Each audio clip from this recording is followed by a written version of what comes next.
we have a bit of culture on the show now, in the form of a bit of sort of poetry stuff. So please welcome onto the stage, Tony Kinsella!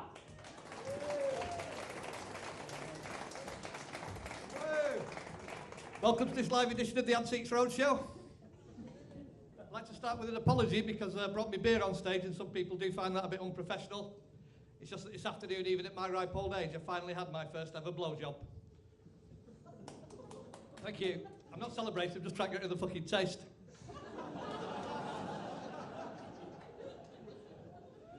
But the other reason I need me beer, like every comedian you ever see on this stage, I'm having an absolutely terrible week.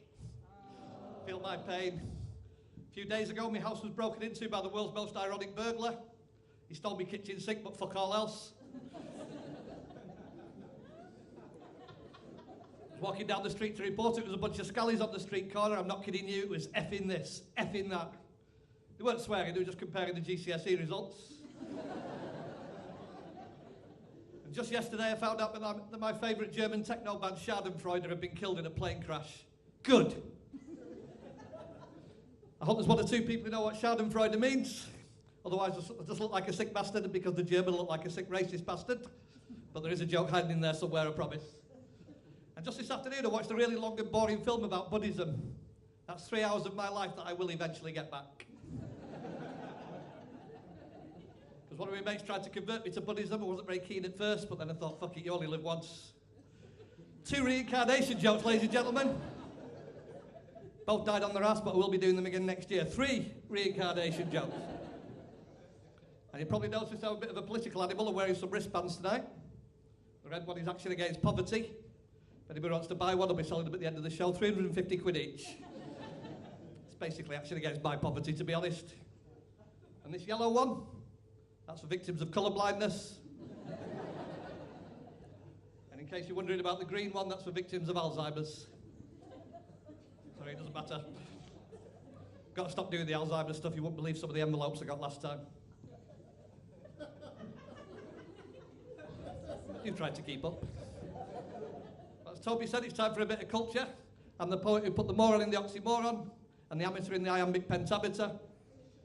And I'd like to start off with this poem.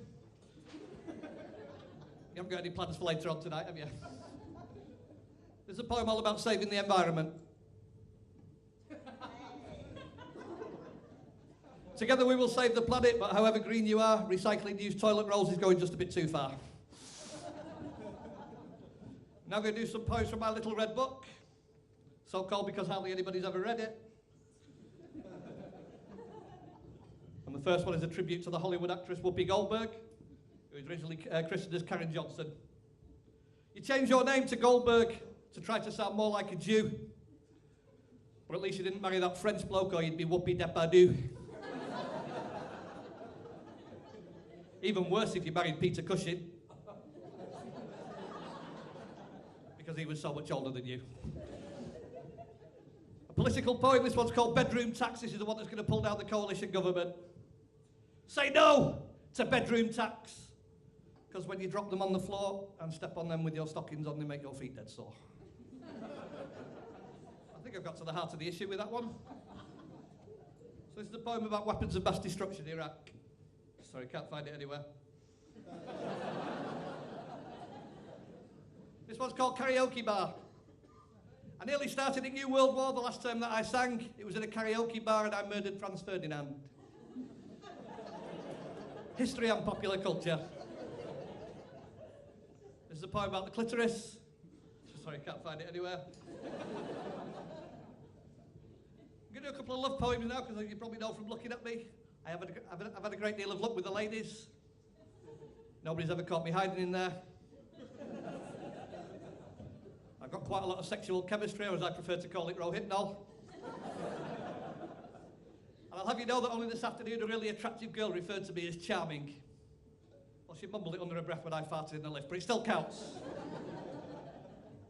There's a love poem called A Dodgy First Date in a Posh French Restaurant. The menu was terribly tricky. Cordon bleu for the nouveau riche. I told her I wanted a quickie, but the correct pronunciation was quiche. True story. Another love poem, this one's called Coffee. I like my women like I like my coffee. Imported from Brazil. Buy one, get one free. There's an unconventional love poem. This one's called Hate. My feelings for you are hate, repugnance, animosity, loathing, detestation, revulsion, abhorrence, and odium. Because all you bought me for my birthday was a fucking thesaurus. Any fans of Justin Bieber in tonight? That is the correct answer. But you might remember Justin was in a bit of trouble a few months ago because he wrote something really patronising in the visitors book at the Anne Frank Museum. Something about Anne Frank being a belieber. So I wrote this poem. It's called What I Wrote in the Visitors Book at the Justin Bieber Museum. Cunt.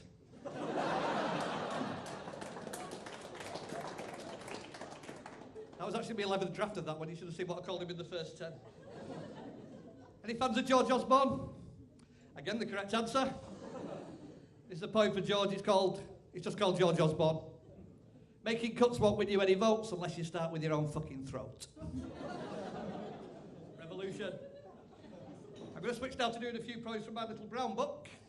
Pretty much the same, except that I keep it in my back pocket. The first one's called Lines on the Iconic Superiority of Leather Jackets and Levi Jeans Over Modern Day Fashion Atrocities. I never saw Fonzie wearing a onesie.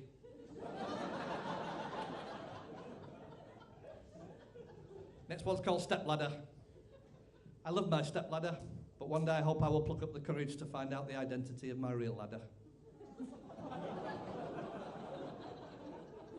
This one's dedicated to the male panda at Edinburgh Zoo who's known as Yang Wang. If you laugh at his name, you're borderline racist. But I do appreciate that he's a panda and his name sounds a bit like gangbang. And this is absolutely true. On the BBC website, when they thought that Tian, the female panda, might be pregnant, it quoted that Yang Wang had, quote, gone into hiding. So it's nice to know he's acclimatised to Scottish culture, isn't it? But this one's for you, Yang Wang. If all the bamboo in Edinburgh Zoo won't put the yahoo in your coxswain, please don't cry or wonder why. Maybe you should try for adoption. This one's called Lager. I love my Foster's Lager, but one day I hope I will pluck up the courage to find out the identity of my real lager. This one's called How to Con Gullible Tossers. When taking the piss, do it with chutzpah. Buy a tank full of fish, but flog it as a foot spa.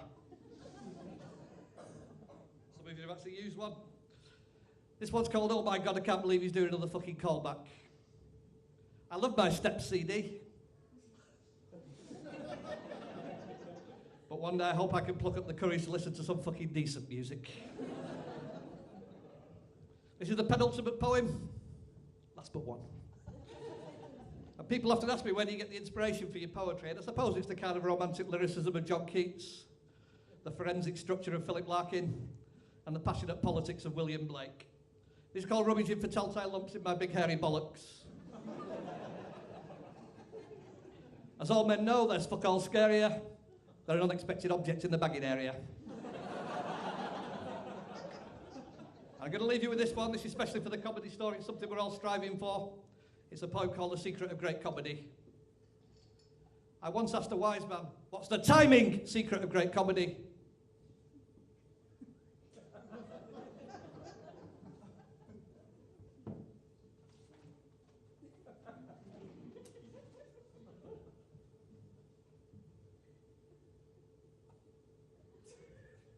Unfortunately, I didn't quite catch his response. Thank you very much, Comedy Store.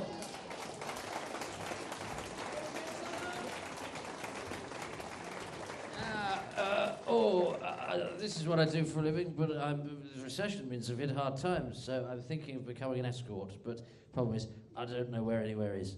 I wish that joke was funnier than it actually is. But I'm going to keep doing it. Or do I say, I'm thinking of becoming an escort, but I don't know, I've got a terrible sense of direction. There's something, I'm escorting people. I'm not an escort, I'm taking people play. That's the work, but it doesn't quite work. I'll get there. I think we're going escort, but my geography shit. something. I'll try it next month in a different order, and if they laugh, either it's got better or they're just nicer than you. Now, this is a night for established actors trying out new material, but I also use this night to give a chance to actors who've maybe not trod the Comedy Store stage before on this evening. And so this guy next come up, he's never done new stuff before. He's heard what a lovely gig it is, so please prove it to him by making him feel very welcome. As you stamp your feet, clap your hands, give it up to Gash Allen!